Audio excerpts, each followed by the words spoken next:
you are settled and want to protect your peace more than anything. My peace, Your my energy. household, my husband, my world, my belief system, my everything. And I don't know people. Right. Let me offer this. With knowing who you are and what you have done and where you are, that shouldn't that confidence give you some peace of mind to know that nothing that someone can offer you or nothing someone can come to you with could shatter that or compromise it? Absolutely. But the one side of me says that you don't even let them in. You don't even allow them to try, because I could be just like you are. I could be just like you are, desiring to have a sibling that I love and adore and care for. But that's just me. That could be me wanting that. You know what I mean? I could want and desire that, and could have desired it my whole life. And now that I have one, I could be vulnerable and left open, and it may not be, I may be mistaken. I may be, let this person in my life, my house, be given to this person, and they be the biggest scoundrel ever because they didn't grow up with me. I didn't know anything about them. Right. All I know is that they came, let me say this, they came from, I'm going to say they came from a wounded womb. Did that make sense? Right. A wounded womb. I like that. But I understand you. A wounded womb. They did. And it's no fault of theirs, no fault of theirs. And I do blame the elders, father, for doing that, because it didn't have to be that way. Right. So how does your decision benefit the overall community? And when I say community, I'm talking about just your family, your extended family, your father's lineage, your descendants. How does that benefit the overall, that family lineage when, it can, like you acknowledge it may not be right, but it's what you're comfortable with? Well, let me tell you what's happened. My father never cared anything about a lineage.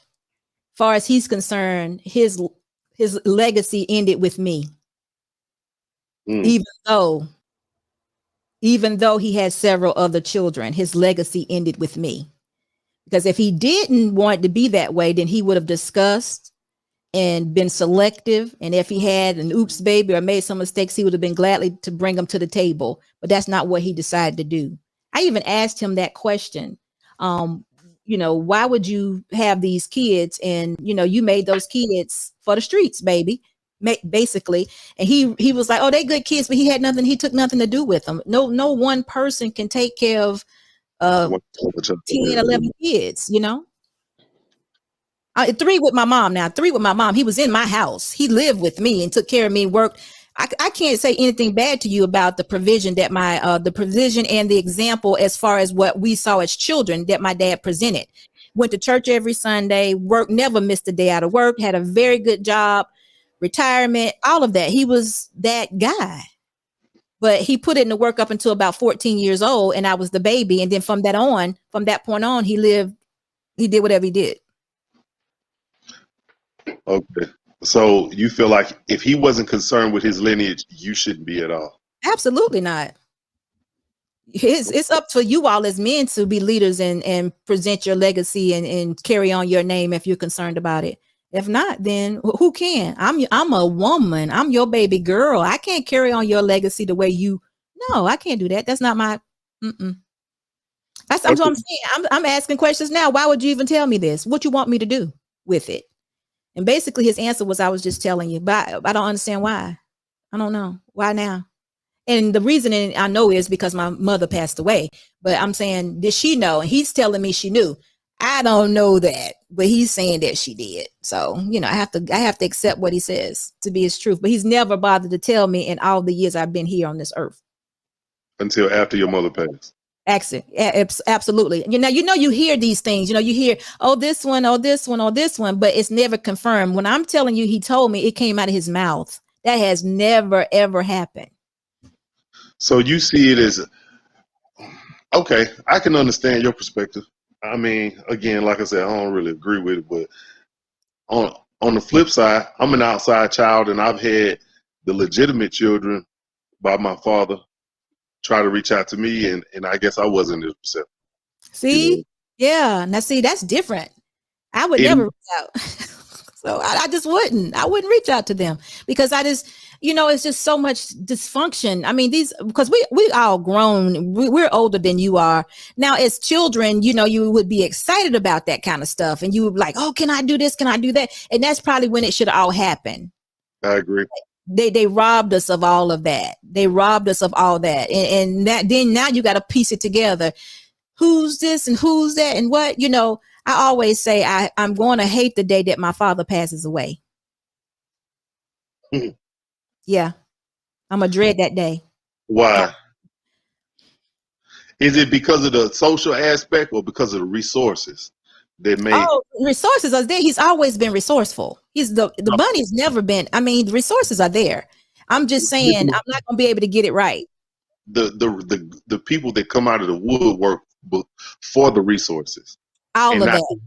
And not even coming out the woodworks to get their name on the obituary. Because as far as I'm concerned, my mother and father only had 3 kids. Damn. So you don't even want them on I'm sorry. You don't even want them on an obituary? I don't know them. But you do know that he acknowledged some, yes, but he didn't say who they were first and last, when they were born, none of that. And you don't see the benefit in finding that out while he's still alive? No. Even if for the obituary? Think about this. Instead of it being a benefit, I could see that it would hurt me more so than it being a benefit. How so? Because of the resources. Yes. Think about how selfish that is. I'm not selfish. I didn't have them. That decision, though, on your part. No, he can do anything he wants to do. He can do what he wants. He can make them known. He can bring them he can do anything he wants. He can even invite them to lunch when he and I go out to lunch. He hasn't bothered to do that. He doesn't have a relationship with these people. Trust me, there's no relationship. He's just cleaning himself. There's no relationship. And guess what? There hasn't been any DNA. So this is what he's actually said. This is what he said. When they tell me I have one, I disagree with them. I don't even argue about it. That's what he says. So remember, you're dealing with a man that's in a different time for you. My dad is 81 years old. You're talking about modern time where, you can go find out if this is true and that's true. He's not interested in that. He said, like right now, if some woman came and said, this is your kid, he'd be like, oh, okay. Because he's not going to do anything. He's not going to pay child support. He's not going to invite him over to his house. There's no relationship. He's not going to further it. So go ahead and say what you want. And he said he disagreed with him and keep going. That's what he said. So now you want me to tell him let's go find these 7 you're talking about and let's go down here to the county and do some DNA tests to see if they're really yours. You think I'm going to take him to do that?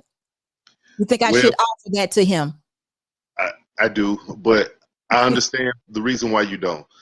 And especially when it's monetary and especially when you don't feel like that burden should be on you. So like I said, I get it.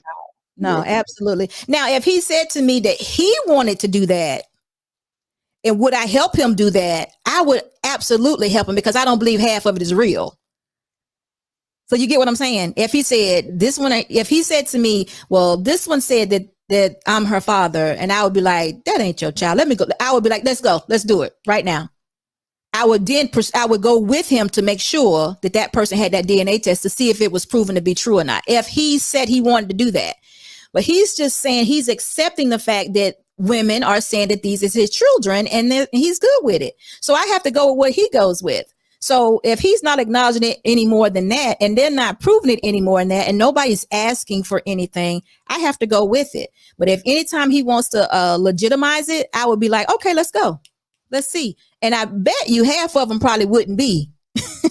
It's just the same as what's going on now. But now we got I ain't gonna say mandatory. Well, yeah, now you got mandatory DNA when you want to, when you want child support and stuff like that. It's mandatory. So you have to figure out who the father is. It wasn't like that back then, I got you. And so I guess my question is, because that rests with him, do you not see that as a red flag? Since we're talking about red flags. Absolutely. It's all a red flag because he's a married man. It's all was done in the streets. I'm not mad. I'm disgusted with the women, and I'm disgusted with him too, because everyone know he was married. He's been married the whole time. He was married 57 years till my mother passed away on Halloween. So I'm concerned with it all, but that's what I'm trying to tell men right now. Protect yourself.